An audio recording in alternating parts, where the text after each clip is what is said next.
السلام عليكم ورحمة الله وبركاته. إن الحمد لله تعالى نحمده ونستغفره ونعوذ بالله تعالى من شرور أنفسنا وسيئات أعمالنا. من يهده الله تعالى فلا مضل له ومن يضلل فلا هادي له، وأشهد أن لا إله إلا الله وحده لا شريك له، وأشهد أن محمدا عبده ورسوله. اللهم صل على محمد وعلى آل محمد كما صليت على إبراهيم وعلى آل إبراهيم إنك حميد مجيد. اللهم بارك على محمد وعلى آل محمد كما باركت على إبراهيم وعلى آل إبراهيم إنك حميد مجيد. إخواني الكرام، ما زال حديثنا موصولا مع سيرة وحياة وقصة سيد الكرام عليه الصلاة والسلام في دروس السيرة لتصحيح المسيرة على صاحب السيرة أفضل الصلاة وأتم التسليم. وما زلنا نعيش في مستهل ذكر حياة النبي صلى الله عليه وعلى آله وصحبه وسلم، وتكلمنا في اللقاء الفائت عن ذكر حديث النبي صلى الله عليه وسلم: أنا دعوة أبي إبراهيم وبشرى أخي عيسى، ورأت أمي حين ولدت نورا خرج منها أضاء له قصور الشام. وحديثنا في هذه الليلة إن شاء الله عز وجل بعد ذكرنا لمولد النبي صلى الله عليه وعلى آله وصحبه وسلم وما في ذلك من مسائل وفرائد وفوائد ونكات وتأصيلات لأهل العلم في ذكر اليوم والشهر والعام الذي ولد فيه النبي عليه الصلاة والسلام، ثم جاءت لحظة ختان النبي صلى الله عليه وعلى آله وصحبه وسلم. وأما ختان النبي صلى الله عليه وسلم فمختلف فيه بين أهل العلم. ذهب فريق من أهل العلم إلى أن النبي صلى الله عليه وسلم ولد مختونا، وهذا الكلام لا دليل عليه، بل الآثار الواردة والأحاديث الموجودة في هذا الباب كلها ما بين الضعف والوضع. والصواب الصحيح أن عبد المطلب جد النبي صلى الله عليه وسلم ختنه يوم سابعه، والختان معناه القطع، ومعناه في الشرع قطع مكان شيء مخصوص في مكان مخصوص، قطع عضو أو شيء مخصوص من عضو مخصوص، وهي هذه القطعة الزائدة التي تقطع من الرجل. ومن سنة النبي عليه الصلاة والسلام أن يكون هذا الختان في يوم السابع من مولد المولود. وأما ختان النبي صلى الله عليه وسلم فالصحيح أن جده عبد المطلب ختنه يوم سابعه على عادة العرب. فقد أخرج ابن عبد البر في كتاب الاستيعاب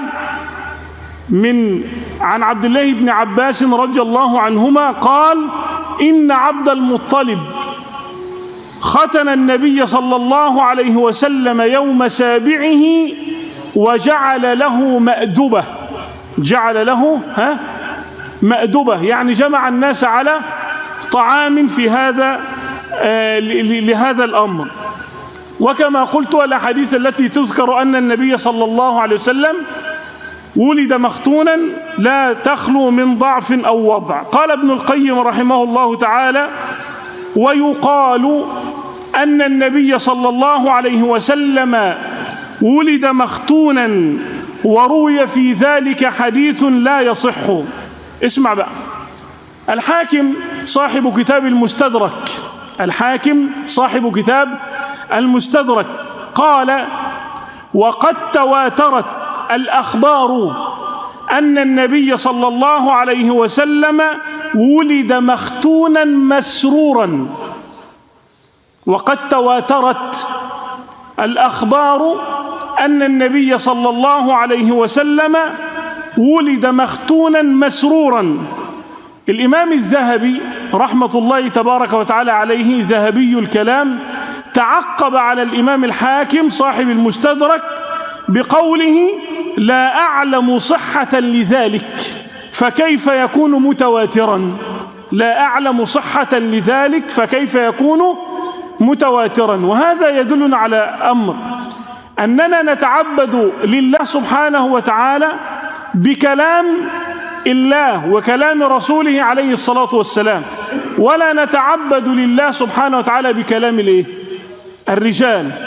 فالعلماء، اسمع هذه الجملة واحفظها، قاعدة: العلماء يستدل على كلامهم ولا يستدل بكلامهم. العلماء يستدل على كلامهم ولا يستدل بكلامهم. فإذا قلنا حلال وحرام لا نقول حلال وحرام لأن الشافعي قال حلال ولأن أحمد قال حرام، وإنما إذا قال الإمام أحمد حلال وقال الشافعي حرام فإننا نقول: ما الدليل على أن هذا الكلام حلال أو أن هذا الكلام حرام؟ لأن الأصل ما جاء عن الله عز وجل وما جاء عن النبي صلى الله عليه وعلى آله وصحبه وسلم. على الرغم من الإمام الحاكم قال تواترت، تصور يعني كلمة تواترت، إلا أن الذهبي تعقبه بقوله: لا أعلم صحة لهذا الكلام فكيف يكون هذا الكلام متواترا.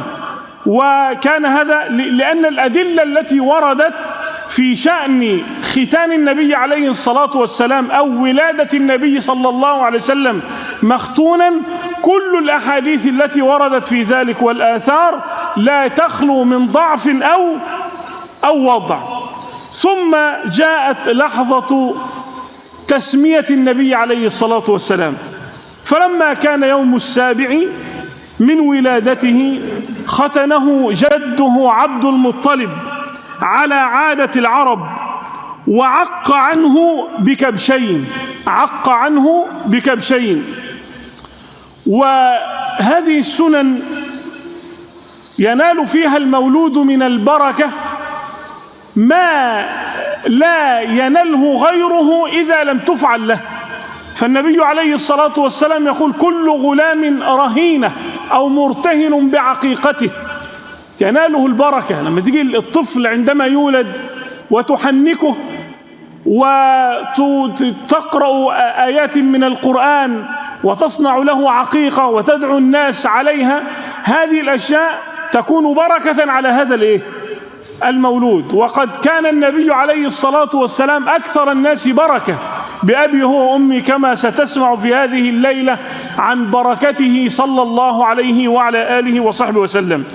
فختنه جده في يوم السابع، صنع له مأدبة، ذبح له كبشين، وسماه محمدا عليه الصلاة والسلام، سماه محمدا. ولم يكن هذا الاسم مألوفا عند العرب، لم يكن هذا الاسم مألوفا عند العرب. ولما سئل عبد المطلب: لماذا سميته محمدا؟ قال: أحببت أن يكون محمودا عند الله ومحمودا عند خلق الله. فكانت هذه هي النية في هذه التسمية. وقد كان نبينا صلى الله عليه وسلم محمودا عند ربه ومحمودا عند الملائكة ومحمودا في الأرض بأبي هو وأمي عليه الصلاة والسلام. والإنسان كلما كانت له نية صالحة في تسمية ولده واختيار الاسم الطيب له ربما ناله من هذا الخير. في يوم من الأيام كان هناك عبد الله بن عمر بن الخطاب رضي الله عنهم، وكان جالسا عند الحجاج ابن يوسف الثقفي الغشوم القتال الظالم المعروف. وعبد الله بن عمر جالس، وكان معه ولده سالم ابن عبد الله بن عمر.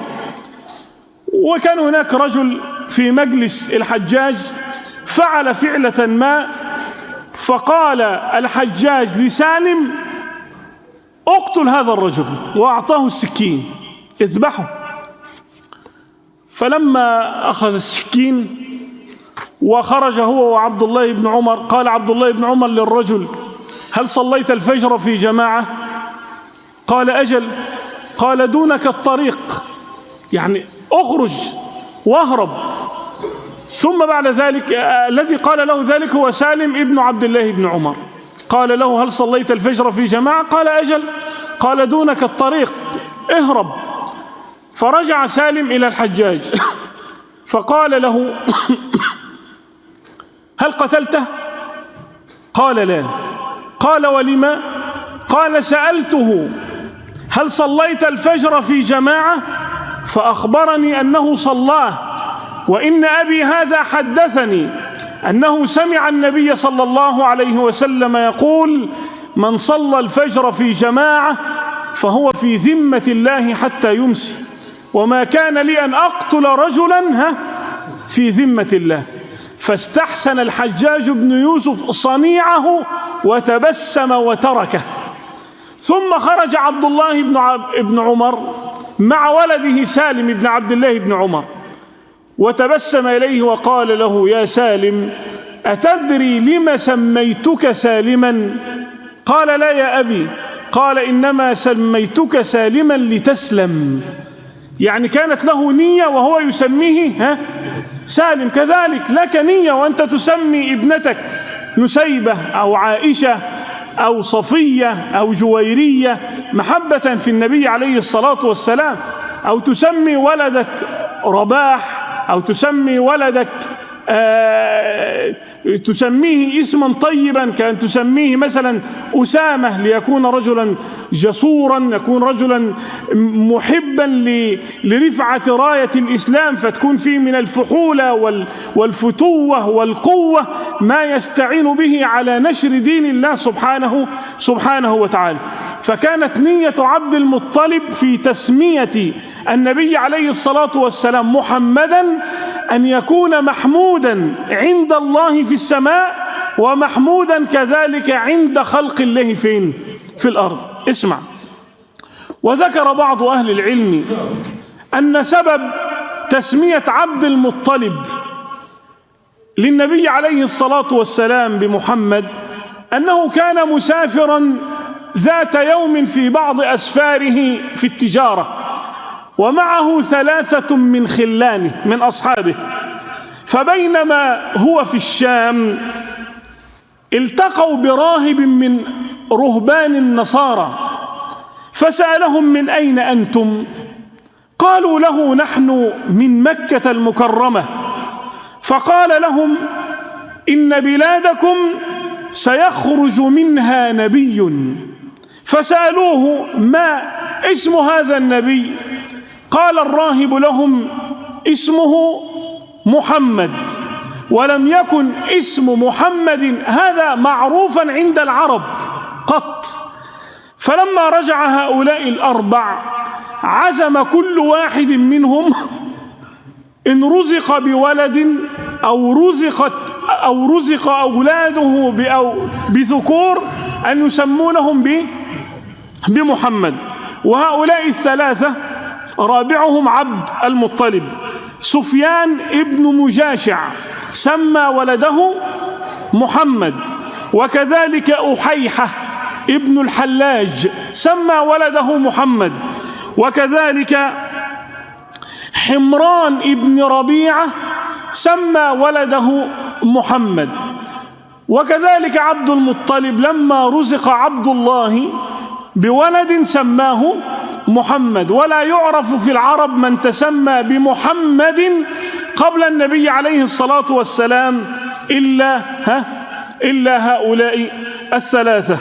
أغر عليه للنبوة خاتم من الله مشهود يلوح ويشهد، وضم الإله اسم النبي إلى اسمه إذا قال في الخمس المؤذن أشهد، وشق له من اسمه ليجله، فذو العرش محمود وهذا محمد، وما فقد الماضون مثل محمد ولا مثله حتى القيامة يفقد. ثم بعد ذلك جاءت لحظات رضاع النبي عليه الصلاة والسلام، فأول من أرضع النبي صلى الله عليه وسلم أمه آمنة. وأنا أريد منك أن ترى هذا اللبن خرج من لن تجد إلا آمنة، ولن تجد إلا ثويبة، ولن تجد إلا حليمة، كأن الله عز وجل يختار لنبيه كل شيء.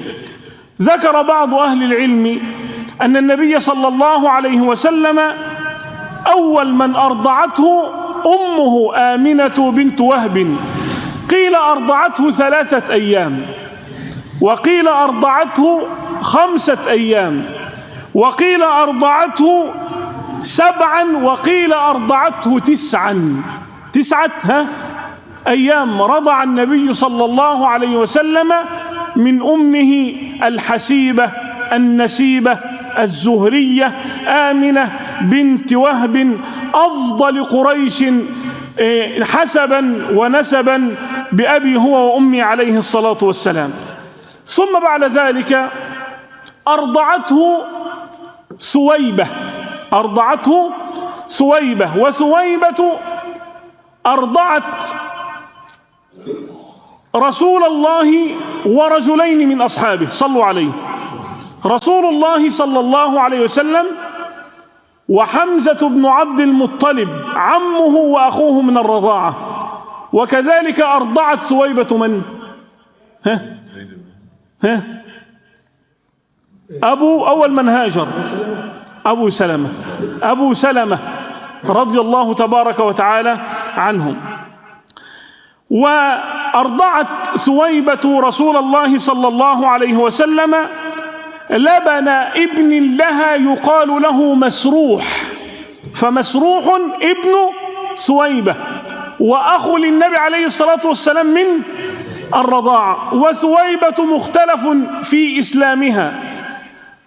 غالب الآراء التي قرأت في هذا اليوم أنها لم تسلم، والذي قيل إن في إسلامها اختلاف هو الحافظ ابن منده رحمة الله تبارك وتعالى عليه. قال أبو نعيم: لا نعلم أحدا ذكر إسلامها غير من؟ الحافظ ابن منده. فالغالب الأقوال تقول إن ثويبة لم تسلم، وكذلك مسروح أخو النبي عليه الصلاة والسلام من الرضاعة، وإن كان قد ذكره الحافظ ابن حجر في كتاب الإصابة، إلا أن في إسلامه مقال عند أهل العلم. وأرضعت بعده أبا سلمة ابن عبد الأسد المخزومي، فكان النبي صلى الله عليه وسلم وعمه حمزة وأبو سلمة إخوة من الرضاعة.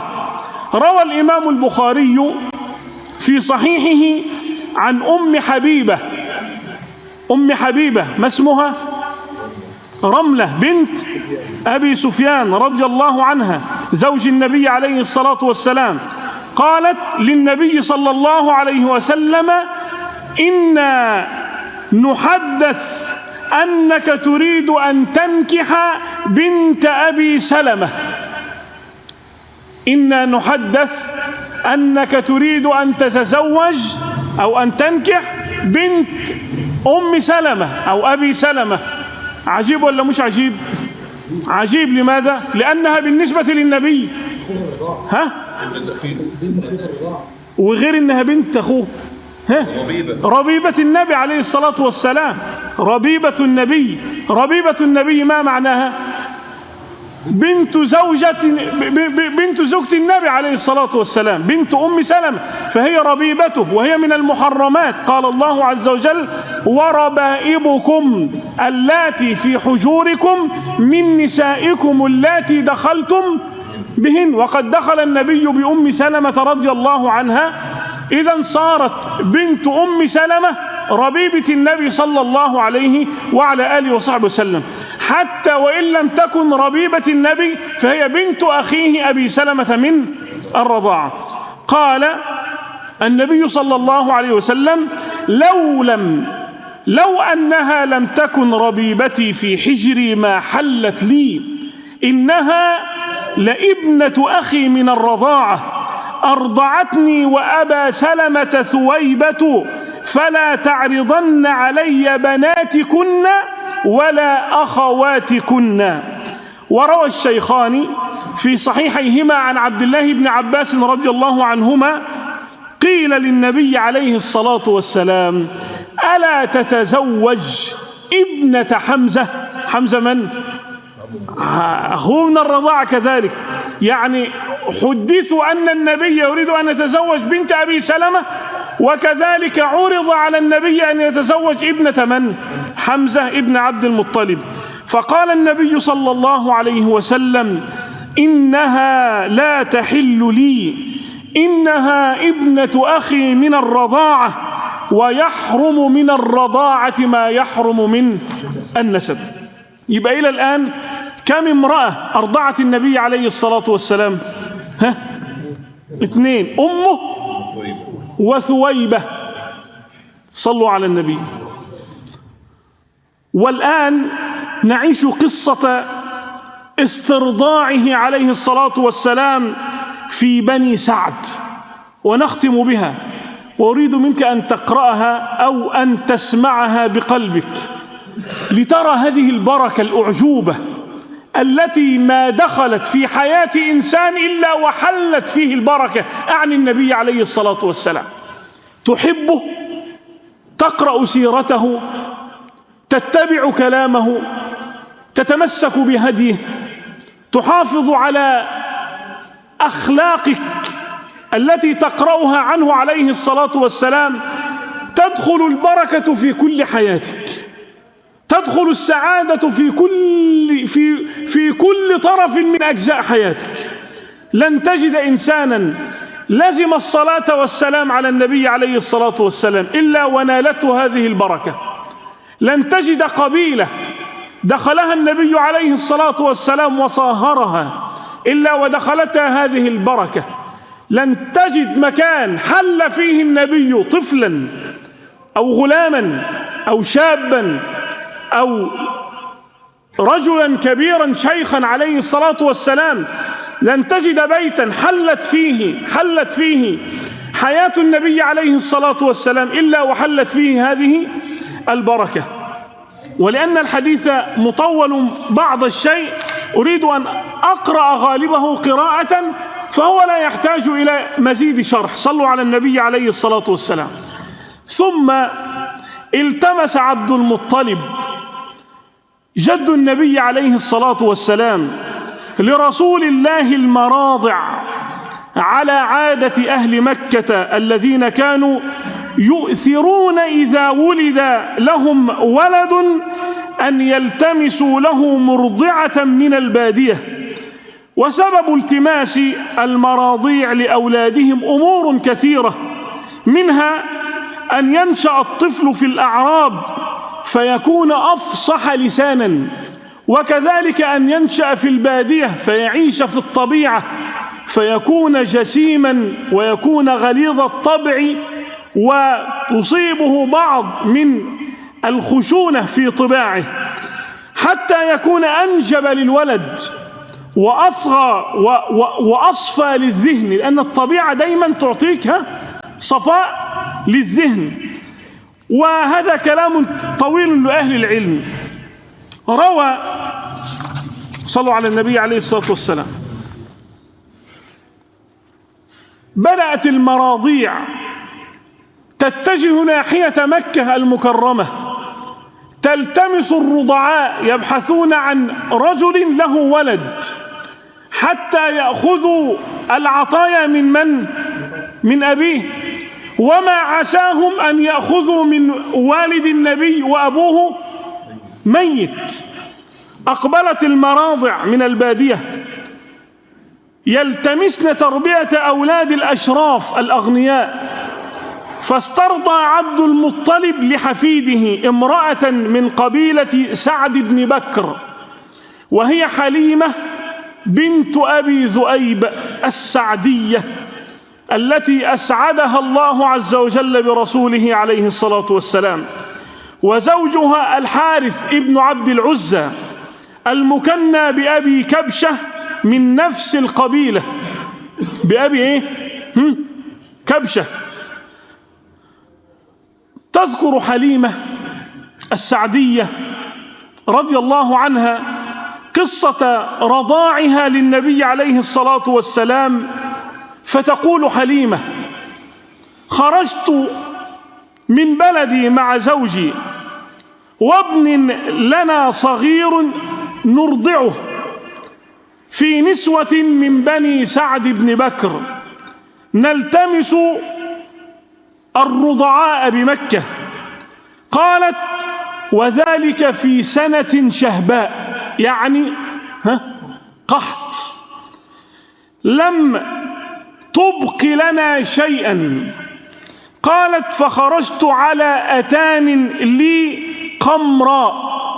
أتان يعني أنثى من الجمال أصابها الإعياء والتعب، قمراء بيضاء مريضة هزيلة، معنا شارف لنا والله ما نبض بقطرة لبن منه. يعني حتى الشارف، الناقة اللي المفروض نحلبها ونأخذ لبنها ونتقوى في أسفارنا بشربه، ليس فيه نقطة لبن واحدة.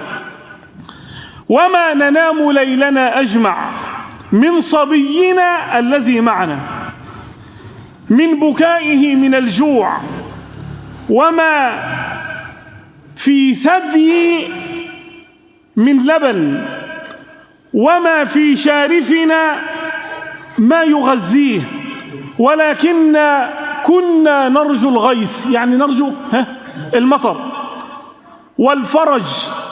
قالت: فخرجت على أتاني بذلك، فلقد أدمت الركب حتى شق ذلك عليهم ضعفا وعجافا. يعني تمشي لا تستطيع أن تلحق بالركب من شدة ضعفها وضعف أتانها وشارفها ومرض ولدها وقلة المال والزرع والضرع مع زوجها.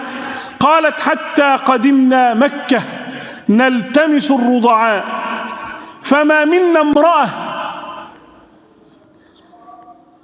إلا وقد عرض عليها رسول الله صلى الله عليه وسلم فتأباه. فما منا امرأة إلا وقد عرض عليها النبي صلى الله عليه وسلم فتأباه إذا قيل لها: هذا غلام يتيم.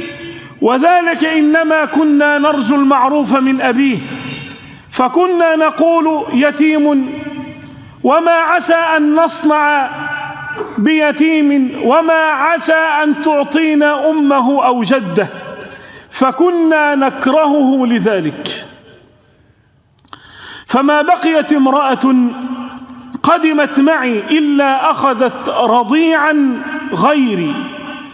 فلما أجمعنا الانطلاق والذهاب حتى يرجعوا إلى بلادهم، فقلت لصاحبي يعني لزوجها: والله إني لأكره أن أرجع من بين صواحبي ولم آخذ رضيعا، والله لأذهبن إلى ذلك اليتيم فلأخذنه. قال: لا عليك أن تفعلي، عسى أن يجعل الله عز وجل فيه البركة، عليه الصلاة والسلام. قالت: شوف، ألم يجدك يتيما فآوى. من عرف الله سبحانه وتعالى في ضعفه واستكانته ويتمه وفقره، وعلم أن الله عز وجل وجد نبيه يتيما فآواه وقربه وأوصله إلى مرتبة لم يصل إليها ملك مقرب كجبرائيل ولا نبي مرسل كإبراهيم، يعلم أن الله سبحانه وتعالى أكرم الأكرمين وأجود الأجودين جل جلاله وتقدست أسماؤه. قالت: فذهبت إليه فأخذته، وما حملني على أخذه إلا أني لم أجد غيره. أخذته وهي كارهة أخذته وهي كارهة لا تجد غيره. قالت: فلما أخذته رجعت به إلى رحلي، فلما وضعته في حجري أقبل عليه ثدياي بما شاء من لبن، إذا بثدييها يمتلئان لبن بأبي هو وأمي ونفسي عليه الصلاة والسلام. فشرب النبي حتى روي، وشرب معه أخوه حتى روي، ثم نام وما كنا ننام معه قبل ذلك. وقام زوجي إلى شارفنا تلك فإذا هي حافل، فحلب منها وشرب، وشربت معه حتى انتهينا ريا وشبعا، فبتنا بخير ليلة. قالت: يقول صاحبي حين أصبحنا: تعلمي والله يا حليمة لقد أخذت نسمة مباركة، لقد أخذت نسمة مباركة. في حديث الهجرة لما نيجي نتكلم عن قصة شاة أم معبد وهي تحكي لزوجها ما كان، فقال لها: صفيه لي يا أم معبد. قالت: غير أنه مر بنا رجل مبارك عليه الصلاة والسلام. لا يمكن أبدا أن تعيش حياة النبي عليه الصلاة والسلام اسمه بركة، كثرة الصلاة والسلام عليه بركة، تمسكك بهديه وسلوكياته وأخلاقه بركة، حضورك لمجالس سيرته حتى وإن كنت تحفظ مثل هذا الكلام حفظا والله تجد بركة في حياتك، والله لا تصدقها وهي تحدث لك أنت. لأن النبي عليه الصلاة والسلام أعبد الناس لرب الناس، جعل الله عز وجل فيه البركة، وفي كتابه البركة، وفي شريعته البركة، وفي دينه البركة، وفي التمسك بهديه عليه الصلاة والسلام البركة. الصحابي يقول: يا رسول الله أجعل لك صلاتي كلها؟ قال: إذا تكفى همك ويغفر ذنبك. كل شيء في حياته عليه الصلاة والسلام ليس عليك إلا أن تحبه صدقا صدقا، فتجد أن هذه البركة حلت عليك كل محل. قال: لقد أخذت نسمة مباركة. قالت: فقلت والله إني لأرجو ذلك. قالت: ثم خرجوا من مكة المكرمة، وركبت أتاني وحملته عليها معي، فوالله لقطعت بالركب ما يقدر عليها شيء من حمرهم، حتى إن صواحبي ليقولن لي: يا ابنة أبي ذؤيب ويحك أربعي علينا، أليست هذه أتانك التي كنت خرجت عليها؟ لا يصدقون أن هذه هي الأتان الهزيلة التي أصابها الإعياء والتعب. فأقول لهن: بلى والله إنها لهي. فيقولن: والله إن لها لشأنا. قالت: ثم قدمنا إلى منازلنا من بلاد بني سعد، وما أعلم أرضا من أرض الله أجدب منها. انظروا إلى الأرض الجدباء القحطاء حين دخلها الرضيع المبارك عليه الصلاة والسلام. قالت: ثم قدمنا إلى منازلنا من بني سعد، وما أعلم أرضا من أرض الله أجدب منها، فكانت غنمي تروح علي حين قدمنا به معنا شباعا لبنا، فنحلب ونشرب، وما يحلب إنسان قطرة لبن ولا يجدها في ضرع، حتى كان الحاضرون من قومنا يقولون لرعاياهم: ويلكم اسرحوا حيث يسرح راعي بنت أبي ذؤيب. يلتمسون هذا الشيء العجيب الذي يجدونه أثناء قفولهم ورجوعهم. قالت: فتروح أغنامهم جياعا ما تبض بقطرة لبن، وتروح غنمي شباعا لبنا. فهذه من بركة النبي صلى الله عليه وسلم على حليمة السعدية وزوجها الحارث. ولم يزل النبي عليه الصلاة والسلام عند حليمة السعدية حتى مضت سنتاه وفطم النبي صلى الله عليه وعلى آله وصحبه وسلم، وكان يشب لا كما يشب الغلمان الصغار، فلم يبلغ سنتين حتى كان غلاما كأنه ابن 4 سنين بأبي هو وأمي عليه الصلاة والسلام. قالت حليمة رضي الله عنها: فلم يزل الله تعالى يرينا البركة ونتعرفها حتى بلغ 2 فكان يشب شابا لا يشبه الغلمان. وقال الإمام الذهبي رحمه الله تعالى: فكان النبي صلى الله عليه وسلم يشب في يومه شباب الصبي في الشهر، ويشب في الشهر شباب الصبي في سنة بأبي هو وأمي ونفسي وروحي عليه الصلاة والسلام. ثم بعد ذلك أثناء تواجده حدث له حادث، ألا وهو حادث شق صدر النبي صلى الله عليه وعلى آله وصحبه وسلم، وهذا ما سنعيش معه في اللقاء الآتي إن قدر الله عز وجل اللقاء والبقاء. هذا ما تيسر إراده وأعان الله على إعداده، وهو حسبنا ونعم الوكيل. ونسأل الله سبحانه وتعالى ألا يحرمنا وإياكم من شرف رؤيته في الدنيا قبل الآخرة، وألا يحرمنا من حسن جواره في مدينته عليه الصلاة والسلام.